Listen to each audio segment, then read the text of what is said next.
ይሄ ደግሞ እዚህ ጋር የምታዩት ለሽንት ኢንፌክሽን እንዲሁም ደግሞ ለኩላሊት ጠጠር ሽንታችንን ስንሻና ያቃጥለናል ለምትሉ ይሄ የዳማከሴ ሻይ ዳማከሴ 3ቷን ቅጠል በመቁረጥ እንደዚህ እጃችሁ ላይ በደንብ አርጋችሁ ካሻችሁ በኋላ እኔ እንደውም በደንብ አላሸውትም እናንተ በደንብ ማሸት አለባችሁ።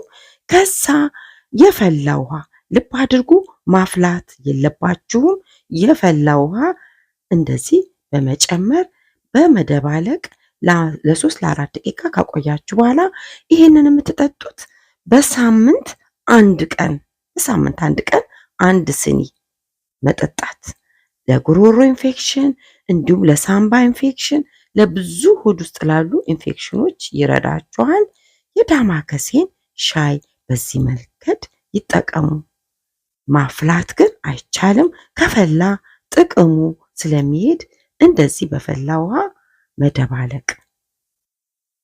በሳምንት አንድ ቀን የዳማከሴ ሻይ ለነገርኳችሁ በጣም ይጠቅማችኋል። ይጠቀሙት። ለበለጠ መረጃ ደግሞ ጄሪ ቲዩብ ቻናላችን ውስጥ ብዙ መረጃ ያገኛሉ። የተባረከ ቀን ይሁን።